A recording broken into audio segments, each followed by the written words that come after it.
Assalamu alaikum muhaciretdeki Sharq Turkistonda suyumli qarindoshlar. Turgan kelgan xabardan qaraganda Qirg'izistonda qalayimqonchilik yuz bergan. Bundan burun Qirg'izistonda necha qatim qalayimqonchilik yuz bergan vaqtida eng chong ziyon tortquchilar ya'ni Sharq Turkistonlik Uyg'urlarimiz bo'lgan. Mana shunda qalayimqonchilik bo'lgan vaqtida Qirg'izistonda ko'pincha bulanchilik yuz beradi.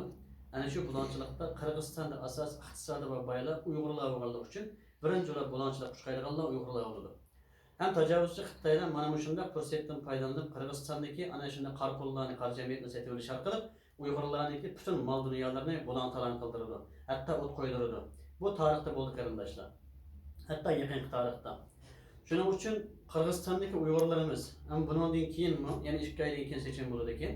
Mana shunday bulanchilik bo'lib Uyg'ur qarindoshlarimizning ziyon zahmi chiqmaslik uchun Qirg'izistondagi butun Uyg'urlarning bir bo'lib olishinglarni, ishchanlardan bir Uyg'urni bosh qilib saylab chiqib ana shu Qirg'izistondagi Uyg'urlarning hayotligi, mamatligi ham jon go'yilligini saqlashinglarni tavsiya qilaman.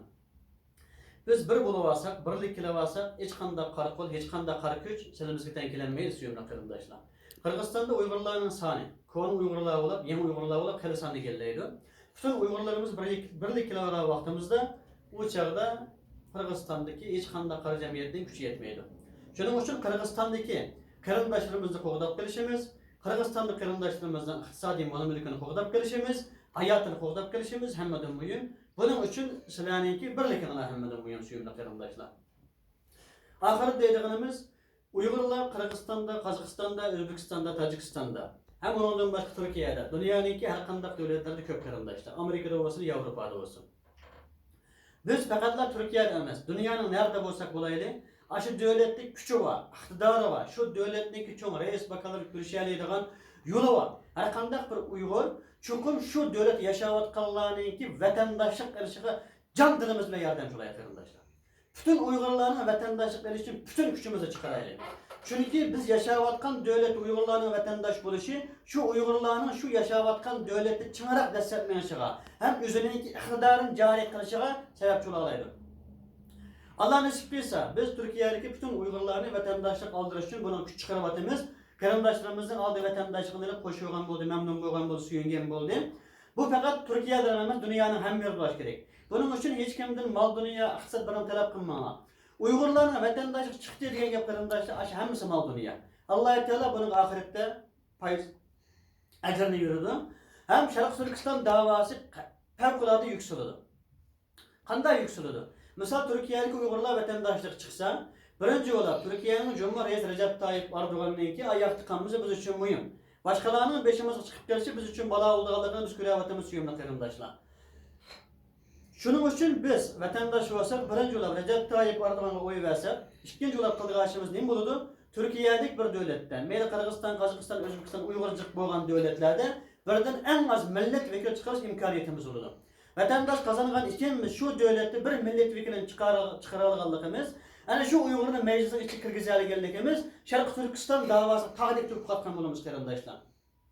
Bugün güç karaydıgan olsak, o siyasetçi, bu siyasetçi deyimiz, dünyanın hiç kanday yerinde bir Uygur milletvekilimiz var mı yok? Esası yok diyorlar qarindoshlar. Bir meclis ki özümüzden Uygur kiralıysa, hani şu yerde her vakit mecliste, jığında Şarkı Türkistan'ın avazı bolsa, biz için bu dünya ahiret imtihan yaxşı oldu qarindoshlar. Hatta vatanımız Şarkı Türkistan müstakil bo'lgan değil. Kim bu? Hani şu meclis, şu milletvekili Şarkı Türkistan'da temsil qilib turib, Şarkı Türkistan'ın teraqqiyoti hem xalqaro munosabat uchun kuch chiqara oladi.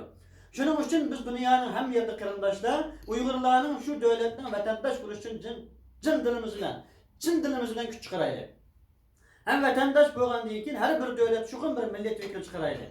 O'zimizga bir bosh chiqaraylik. İnşallah biz mana bu şekilde mamlaketimiz biz Şarkı Türkistan davasını en yukarı pellege çıkaralayımız. Hem Şarkı Türkistan'daki qarindoshlarimizni qutqizalaymiz, hem muhacirat qarindoshlarimizni qiyinchiligini hal qilalaymiz suyumli qarindoshlar. Mushunchalik deyman qarindoshlar, so'zimni ozlatishni qaror qildim. Chunki gap so'zi bo'lsa anlaydiganlar oz chiqar ekan. Deydigan gapimiz albatta gap. Shuning uchun deydiganim Qirg'izistonlik qarindoshlar, Uyg'urlar bo'lib bir bo'linglar. Imkon bo'lib qolsa, Qirg'izistonda bir reis chiqarsanglar, bir Uyg'urdan bir bosh bo'lib qolsa nimaga yaxshi. Biz için o'xshash, Qirg'iz olsun, Qozoq olsun o'xshash. Ammo lekin vatanimiz Sharq Turkiston uchun Qirg'iziston intayin muhim bir yer. Qo'shni bir davlat, ham kichik bir davlat. Qirg'izistondan tajovuz kafirlar qarshi amaliy harakat qilish imkoniyatimiz intayin yuqori. Shuning uchun Uyg'urlar uchun Sharq Turkiston davasi uchun eng menfaatlik yaxshi bo'lgan kishininki Sharq Turkistonning Cumhur reis bo'lib saylanib chiqishini Allohdan tilayman. Assalomu alaykum.